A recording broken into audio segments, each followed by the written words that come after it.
Olá, meninos, tudo bem? Agora a gente resolve a questão 4 de cálculo estequiométrico da nossa lista de exercícios. Vamos lá?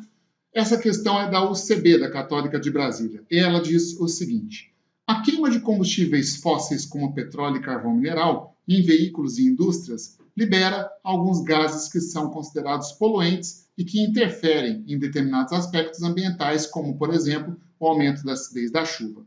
Esse fenômeno acontece quando o enxofre, ao ser queimado, combina-se com o oxigênio do ar, produzindo o dióxido de enxofre. Então, esse é um produto que é poluente, inclusive ele é um dos causadores da chuva ácida, né?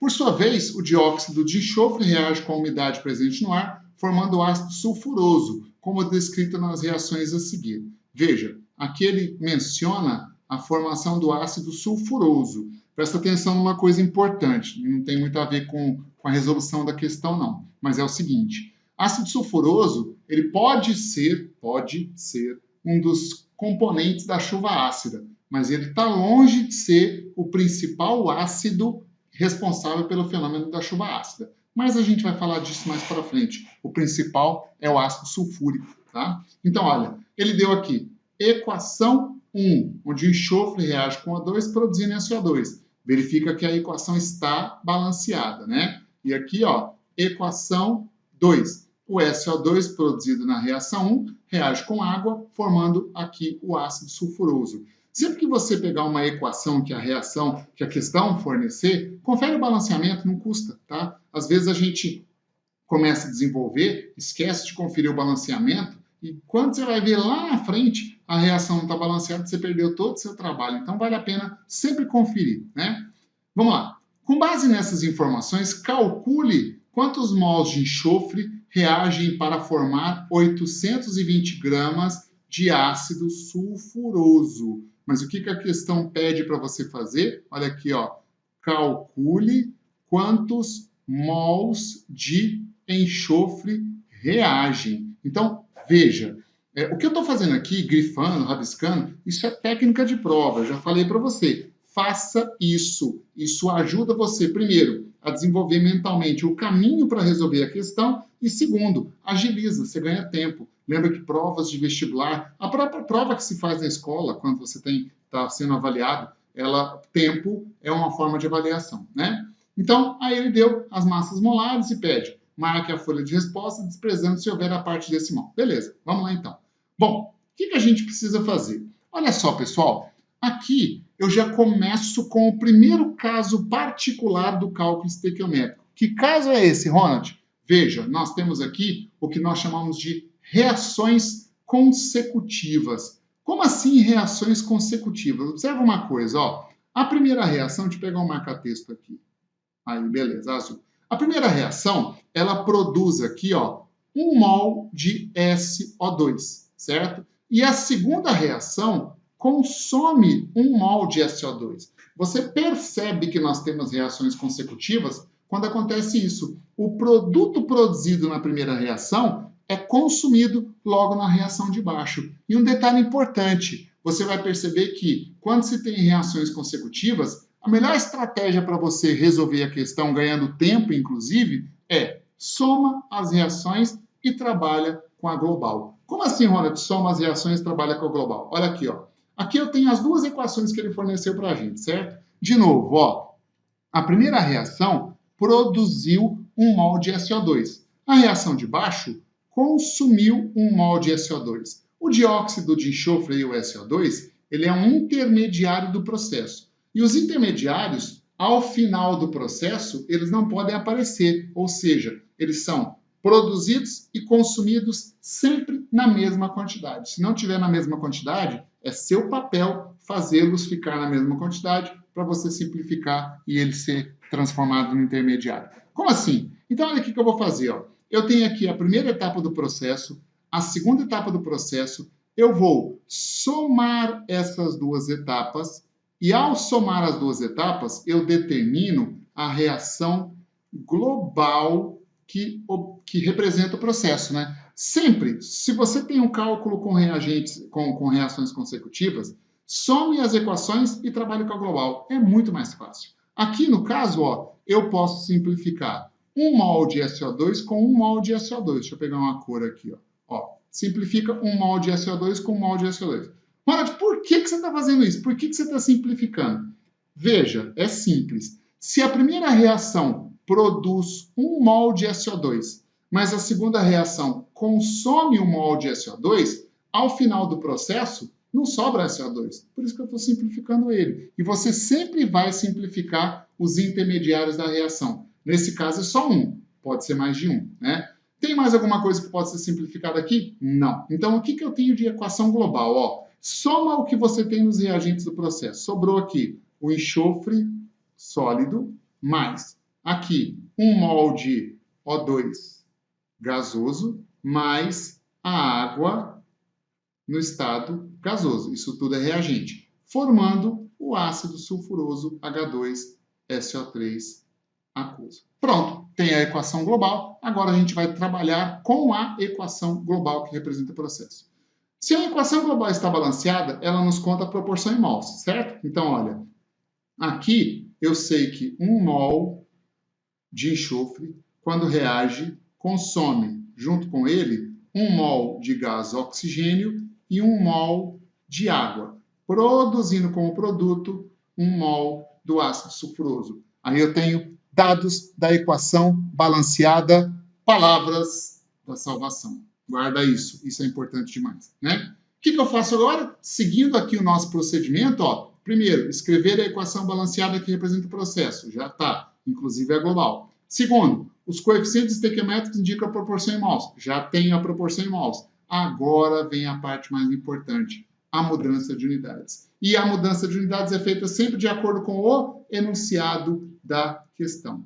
Veja, aqui na questão ele perguntou quantos mols de enxofre reagem. Então, quando ele falou do enxofre, ele falou em mols. Então, eu vou deixar aqui em mols mesmo. Só que a pergunta dele envolve também, olha só, o ácido sulfuroso. Olha aqui, ó. Quando ele falou do ácido sulfuroso, ele citou a sua massa. Então, aqui eu sou obrigado a transformar para massa. Ó, coloquei um amarelo, ficou meio sem invisível aqui, mas dá para entender. Eu vou ter que transformar aqui de mol para massa, senão você não resolve a questão. Mas como é que eu transformo de mol para massa? Calcula a massa molar separado, Vou calcular aqui, ó. A massa molar do ácido sulfuroso, H2SO3, olha só. Aqui, o oxigênio é 16, né? Vezes 3 dá 48. Mais 32 do enxofre vai dar 80. Com 2, 82. Então, aqui deu 82 gramas por mol. Então, quer dizer que cada mol de ácido sulfuroso equivale a 80. Então, eu posso dizer na equação balanceada, mol enxofre, quando é consumido, produz 82 gramas de ácido sulfuroso. Qual foi a pergunta? 820 gramas de ácido, não é? Então, olha aqui, ó. Para a produção de 820 gramas de ácido sulfuroso, quantos mols de enxofre serão consumidos no processo? Estou chamando aqui de X, agora monta a regra de 3 e calcula. Olha só, esse X vai dar 820 gramas vezes 1 mol dividido por 82 gramas. Já cancelo aqui, ó, simplifica a unidade de massa, gramas com gramas. 820 por 82 deu quanto? 10. Então, a resposta aqui, ó, esse X vai dar 10 mols de quem? De enxofre. Então, respondemos a questão, resposta 10 mols de enxofre. Entendeu? Então, primeiro caso particular do cálculo estequiométrico, reações consecutivas. Quando você pegar uma questão com reações consecutivas, some as equações e trabalha sempre com a global. É o caminho mais fácil, mais óbvio, mais rápido para você resolver esse tipo de questão. Beleza? Ok? Vamos lá para a próxima questão? Então, agora, questão número 5. Enunciado. A queima de 5 gramas de uma amostra de carbono consumiu totalmente esse reagente e produziu uma mistura de monóxido de carbono e dióxido de carbono. Então, olha o que ele fez. ele queimou 5 gramas de carbono e essa combustão produziu uma mistura de monóxido e dióxido de carbono. Beleza. Se a massa de gás carbônico produzida, então olha só, a massa de gás carbônico produzida foi 13,9 gramas. A quantidade em mols do monóxido de carbono vale quanto? Então ele quer saber, ó, aqui está a pergunta do problema, por isso que eu mudei de cor. A quantidade em mols de monóxido de carbono vale quanto? Ok? Bom, você precisa primeiro entender a questão para depois tentar resolver. Você não consegue resolver uma questão que você não entende. Então, entenda o enunciado, interprete o enunciado. Vamos lá. Ele tem 5 gramas de carbono. Então, peraí, eu tenho uma massa de carbono que equivale a 5 gramas. Beleza? O que ele fez? Ele queimou essa massa de carbono. Mas por que formou monóxido de carbono e dióxido de carbono? É simples, porque parte desse carbono queimou na forma de combustão completa e o resto queimou como combustão incompleta. Então, a gente vai ter que trabalhar com duas reações separadas. Então, olha só, desses 5 gramas de carbono, parte deles, né, foi queimado na combustão completa e a combustão completa formou CO2. Quanto de CO2 foi formado? Se a massa de CO2 produzida foi 13,9 gramas, ele quer saber a quantidade em mols de monóxido de carbono. Então, olha só, o restante foi para a combustão incompleta. Incompleta. Certo? A combustão incompleta produziu CO, que é o monóxido de carbono. Quantos mols de monóxido de carbono foram produzidos? Agora a gente já entendeu a questão, agora a gente vai partir para a resolução. Primeira coisa que eu vou fazer o seguinte. Como eu sei a massa de CO2 produzida na combustão completa, eu vou descobrir quanto de carbono foi queimado, ok? Então, olha só, vou colocar aqui, ó, na combustão completa. Vou colocar assim, ó, na combustão completa.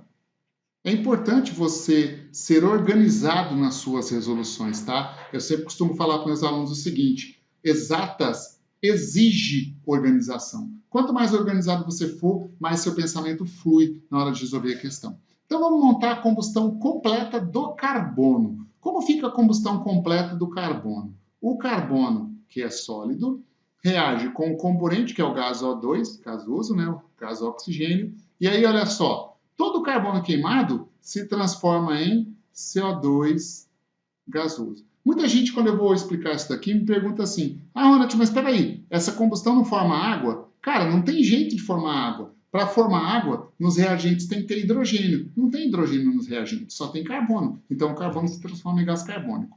Essa equação está balanceada? Sim, ela está balanceada. Veja, aqui, ó, um carbono, dois oxigênios, dois oxigênios. Então, significa que para cada mol de carbono queimado, 1 mol de gás oxigênio vai ser consumido e 1 mol de gás carbônico vai ser produzido, certo? O que nós temos de informação da questão? Veja, vou pegar um azul aqui, ó. Eu estou produzindo, né, na combustão completa, foi produzido de dióxido de carbono 13,9 gramas. Então, quando eu tenho uma informação sobre o CO2, eu sei a sua massa. Portanto, olha só, eu tenho aqui a sua massa. Eu vou ter que transformar, vou ter que transformar aqui de mol para massa, senão eu não consigo resolver a questão. E quando se fala de carbono, deixa eu pegar um marca-texto de novo, aqui, ó.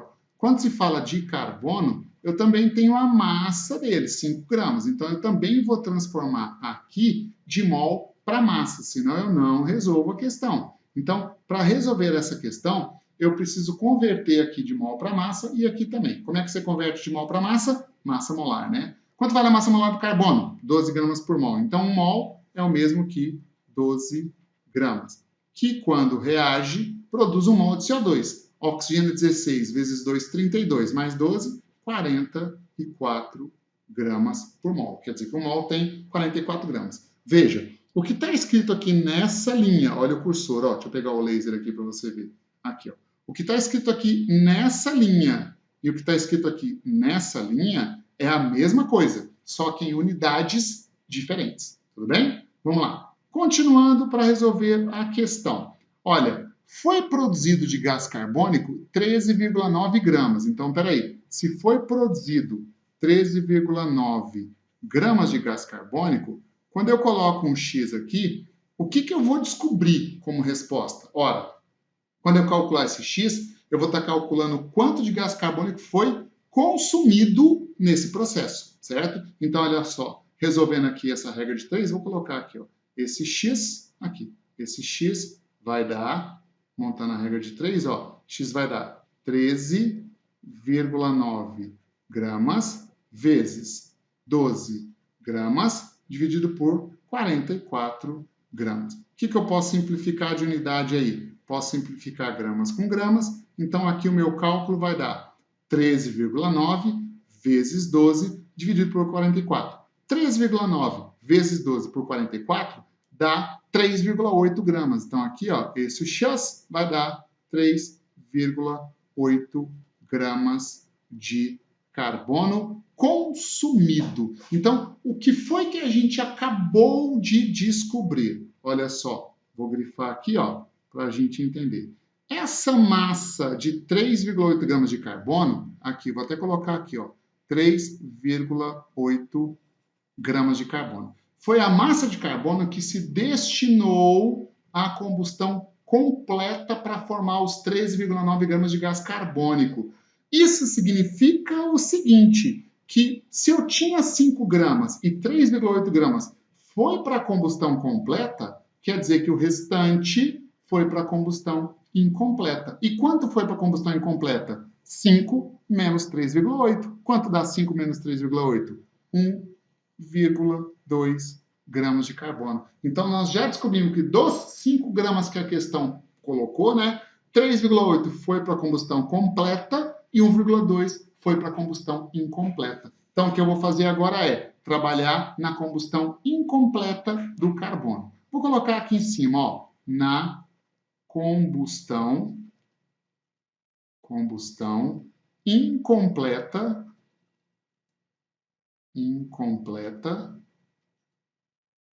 do carbono. Bom, eu preciso equacionar a combustão incompleta. O que ela produz? O próprio enunciado conta, monóxido de carbono. Então, carbono, que é sólido, vai reagir com o comburente, porque combustão tem que ter comburente, e no lugar dessa reação formar gás carbônico, ela forma monóxido de carbono. Ela forma CO gasoso. Vê se essa equação está balanceada. Ó. Um carbono, um oxigênio, aqui tem 2, para virar meio mol. Portanto, 1 mol de carbono reage com meio mol de gás oxigênio, produzindo 1 mol de monóxido de carbono. Tá aí dados da equação balanceada, palavras da salvação, hein? Não esquece disso. O que eu preciso fazer agora? De acordo com o nosso procedimento lá do cálculo estequiométrico, transformar as unidades de acordo com o enunciado da questão, porque eu já tenho a proporção em mols. Mas se você observar o enunciado da questão, veja, deixa eu pegar uma cor diferente aqui, ó. Vou pegar esse amarelo mais escuro, ó. Ele quer saber quantos mols de monóxido de carbono foram produzidos, então ele quer saber aqui quantos mols. Como já está em mols, eu não mexo, né? E eu tenho aqui, ó, a massa de carbono que foi queimada na combustão incompleta. Portanto, olha o que eu vou fazer. Aqui eu vou transformar de mol para massa. Como é que você transforma de mol para massa? Usa massa molar, é. Então, a massa molar de carbono é 12, né? Então, 1 mol, ou seja, 12 gramas de carbono, quando são queimados, produzem 1 mol de monóxido de carbono, ok? Quanto foi queimado na combustão completa? Não foi 1,2? Então, para 1,2 gramas de carbono queimado, esse valor Y me dá o número de mols de monóxido produzido. E aí a gente já resolve a questão. Esse valor Y, portanto, deu aqui, ó, 1,2 gramas vezes 1 mol dividido por 12 gramas. Aqui eu posso simplificar a unidade de massa, gramas com gramas, né? Gramas com gramas. Então, 1,2 vezes 1, 1,2. Sobre 12 dá quanto? 0,1. Então, aqui nós temos que 0,1 mol de monóxido de carbono foi produzido nessa combustão incompleta. Entendeu a questão? Então, dos 5 gramas, 3,8 foi para a combustão completa e formou 13,9 gramas de dióxido de carbono. 1,2 foi para a combustão incompleta e formou 0,1 mol de monóxido de carbono. Isso aí está na resposta, cadê? Aqui, ó. Está na resposta da letra D, ok? Então, confirmando essa questão da PUC, resposta letra D. Já é uma questão de bom nível, uma questão muito boa, certo? Exige um certo raciocínio e exige que você compreenda a questão para que você consiga responder. Eu sempre falo para meus alunos o seguinte: você não consegue resolver um problema se você não sabe qual é o problema. Então, entenda o enunciado, entenda qual é o problema, para depois você raciocinar em cima dele e chegar na sua resposta. Cálculo estequiométrico depende muito da sua capacidade de interpretar o que está acontecendo no enunciado, ok? Eu encerro por aqui. Na próxima aula, a gente começa resolvendo a questão número 6, ok? Abraço, até mais.